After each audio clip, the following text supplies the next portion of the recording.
Welcome to this mock interview session. So please introduce yourself. Good evening, sir. This is Apurva Bera. I am from Hooghly, West Bengal. Recently, I have done my BCA, Bachelor's of Computer Application, from Swami Vivekananda Institute of Modern Science. I am a fresher and quick learner.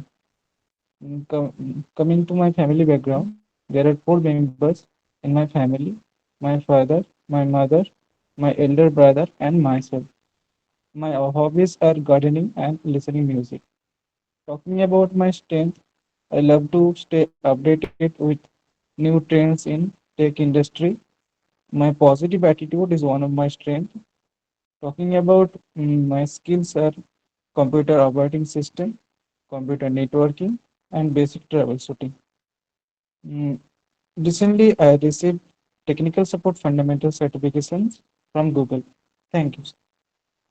Good, Apurva. Okay, so as you are a fresher, but you know the technical skills, so I want to ask some question. First, suppose just tell me, as you are preparing for service desk, I just want to ask, what is service desk?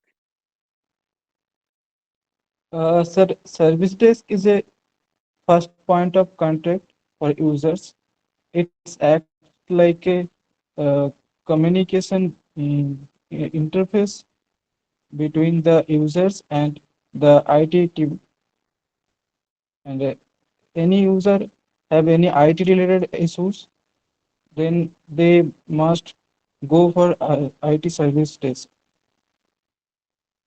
and they solve their every IT related problems. Okay, okay, good.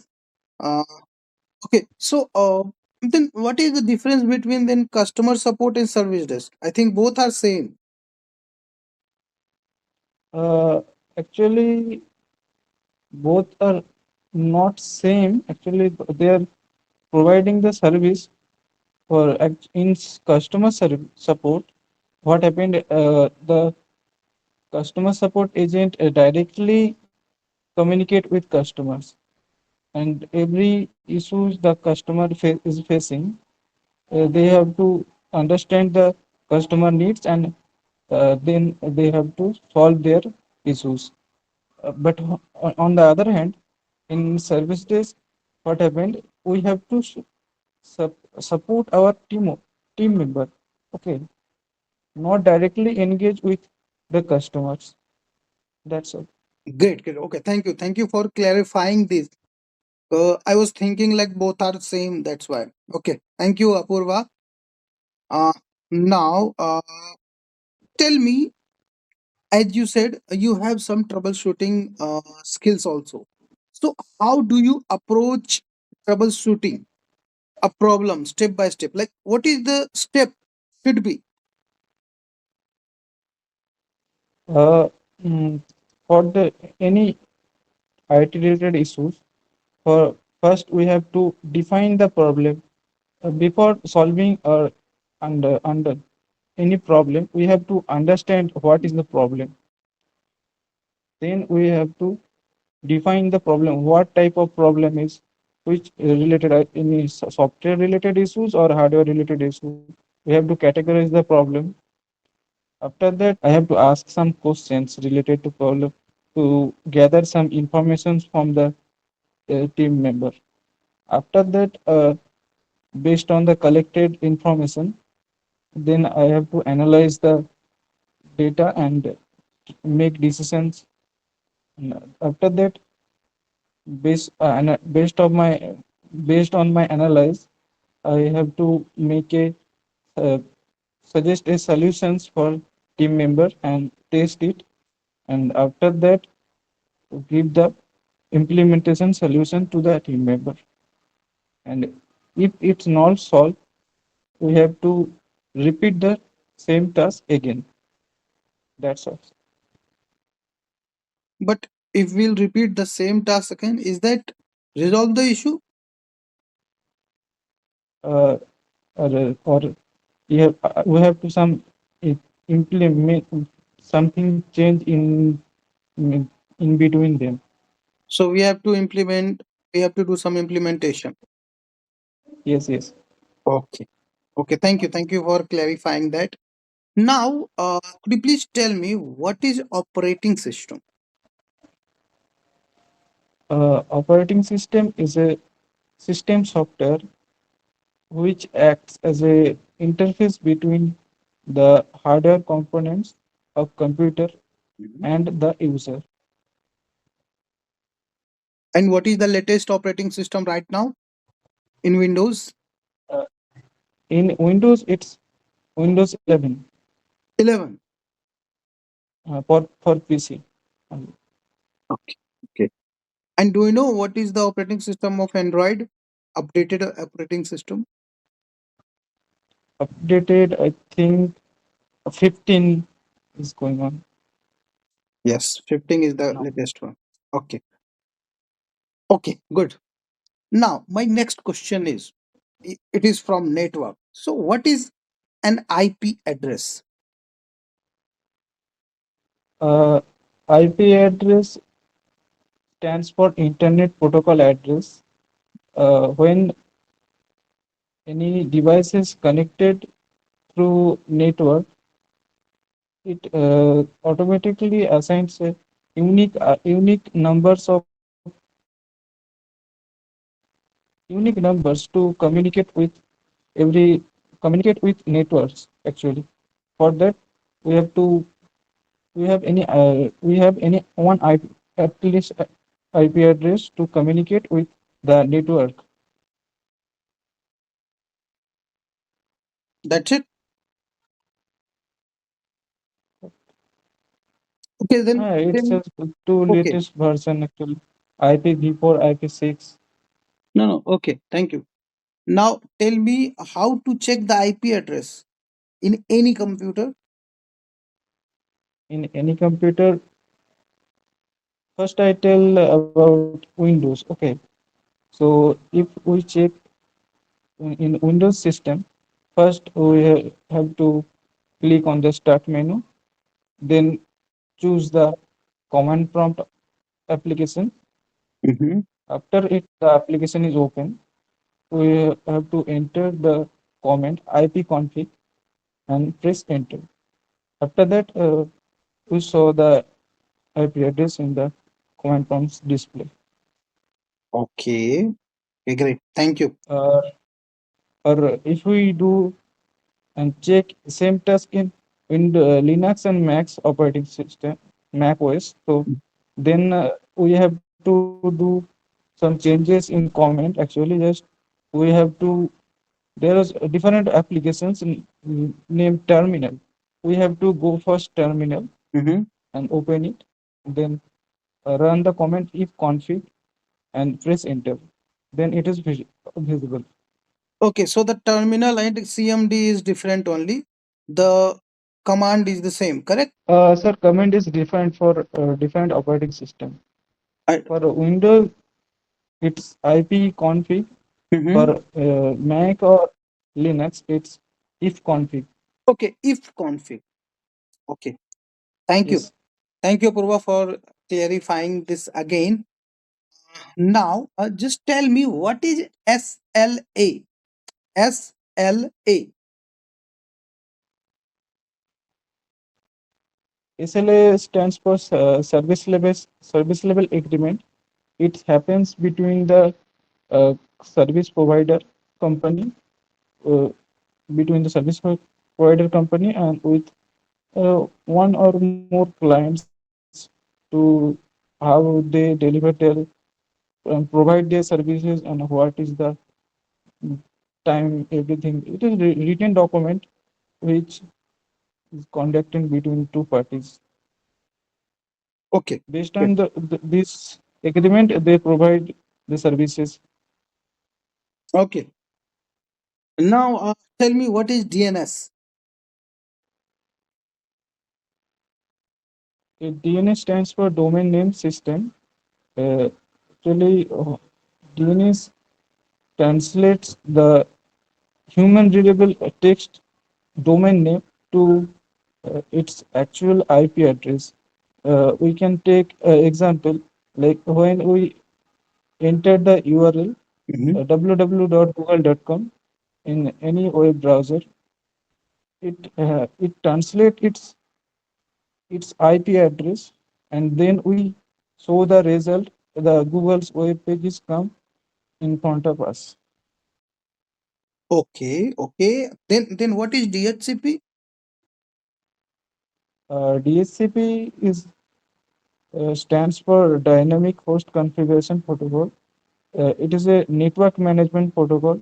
It used to mainly used to assign automatically IP address to computers. We can in this case we can do take an example. If in a big office there are 100 plus computers are there, Mhm. we have to assign every computer IP address, and if mm, we do this task in manually, so it took more time. If we do the task with DHCP, it can do it one in seconds, and it it will be no duplicacy actually. It it generate all the IP address in unique actually. Good, good, good. Thank you, thank you. Thank you for clarifying this. Okay. Now I have one more question from network. What is the difference between static and dynamic IP?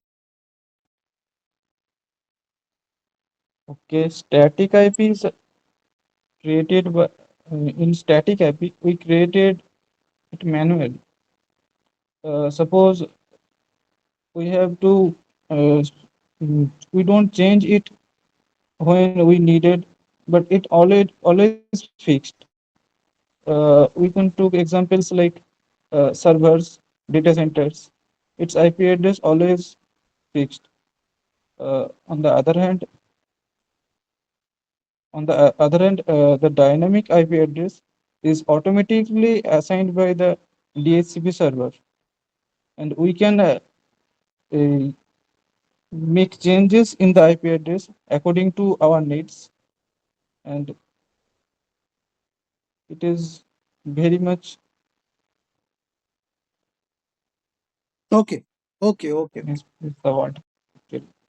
Thank you, Apurva. Now, one more question, which is what is Active Directory and what is the use of Active Directory in Service Desk?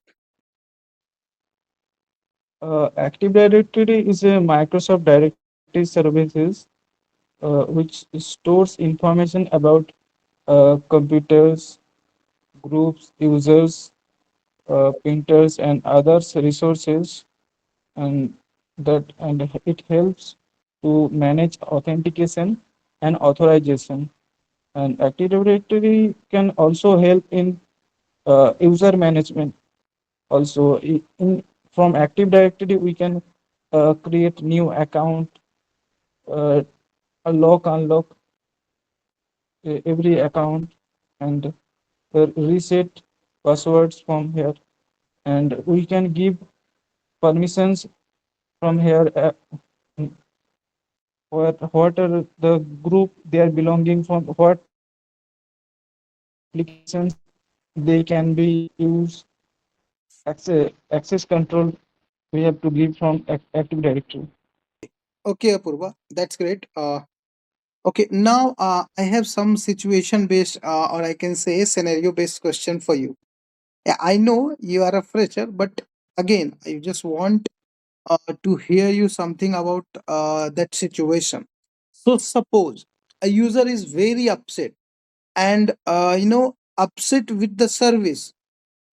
How would you handle a caller who refuses to calm down? Okay, in this situation, I have to come in this situation and try to understand what is his problem, and let it if he is talking, I have to listen it properly and let him finish his talk. After that, I give him a solution based on his problem. O- okay, but I think you need to improve this, huh? I need more information on that. Okay, thank you. So I have one more question. So it's a situation. I know you did not handle that situation before, so I'm not expecting any practical answer from you. But it is good, not too bad. Now, what do you do if the user is not able to explain the issue, probably, or give the confusing information? In this situation, I have to ask more clarifications from the users. For that, I am asking to the team member, tell me about the issue and what it started, uh, and if any hardware related component or changes in between them. This kind of questions I can ask them, and if he don't cooperate with me, I can uh, I can complain against him or for my superior authority to he is not supporting to do support me to do my job. That's it. Okay, okay, thank you. Now, one more, as you said, you have a technical knowledge, so I just want to ask one more question. So, suppose if computer, a PC, or if your PC does not turn on, then what step would you take to diagnose or resolve it? Sir, it is a black screen or a blue screen. No, it's not What is turning the? on. It's not. It's black, totally black. You are not able to It's turn it totally on. black. Yes. Okay. For that kind of issue, first I check the power cable, that the power supply is coming from the cable or not. Then I check the power supply from our electricity board, or then I check the hardware components. If for my purpose, I have the toolkit, and I can able to check the hardware components like RAM, hardware components like hard disk drive is working properly or not. Sometimes what happen, for RAM is not connected with the is slot. For that purpose, it kinds of a situation is arise. For that, we have to just remove the RAM and uh, take it properly in the RAM slot. Okay. And after that, if we not solve the problem, for then we have to go for technical assistance from any technician. Okay. Thank you. Thank you, Purva. Technical knowledge is good. As a fresher, I can say, I must say, it's a good. Okay. Now, I just want to know one more answer from you. What do you know about the Microsoft Office 365? Okay, Microsoft 365 is a cloud-based subscription services Mhm. provided by Microsoft. It offers Microsoft most popular applications like Word, Excel, PowerPoint, Microsoft Teams, Outlook, Microsoft OneDrive, etc. Okay. Okay, Apurva. I think that's enough for today. And thank you for the session. I just want to give you some suggestion. You you are sounding very dull. You need to improve, and you need to get some energy in your voice. And it should be very, it should be influence way. So it is, when you are speaking now, it is showing that you are not too confident. So it should be some in it, like it's like you worked for whole day and then uh, come here for interview. So you need to improve that. Okay, I understood that.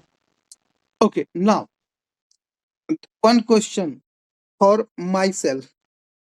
How my 7 days class help you?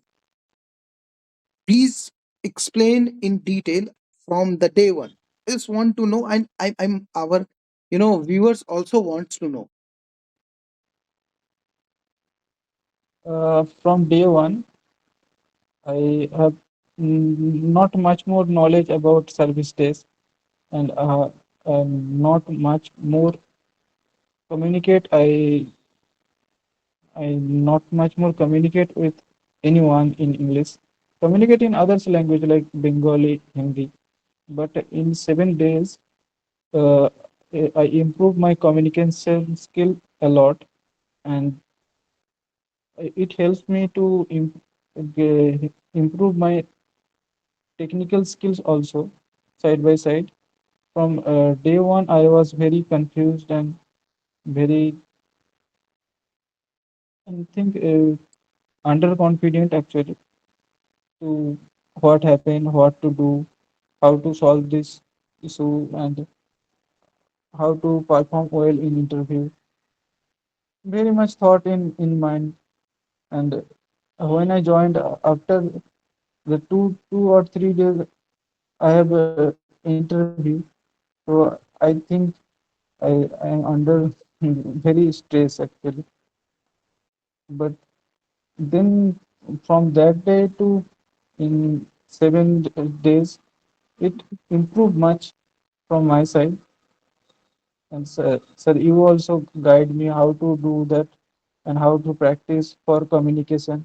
Actually, my issue is from beginning is communication related. Actually, Yes. I don't communicate it properly. Actually, I knowledge about it from college to everything from beginning actually. But due to lack of communication skills, I don't express my thoughts, my opinions in front of interviewer or any persons. That's helped me more to express my thoughts and opinion in front of everyone. Great. That's all. Great. I also saw so many changes in you when you came for the session. And I conducted your introduction. I have the video also. I think I have your introduction video for the first day. I'll show that if I'll show your current introduction. So then you will also able to see drastic change in your day one to day seven. It's totally changed. Of course, you did so many hard work for that, but again, it's not the end. You need to work more and more on your communication Yes, sir. again. Continuous learning. Yes, Yes. you need to learn continuously. Yes, If we you are in will the sector which continuous learning is most important in yes, IT. yes, yes. Side So by side, communication is important. yeah, so you need to do that continuously. And if you will do that, you will able to crack any interview. Okay. So thank you for joining.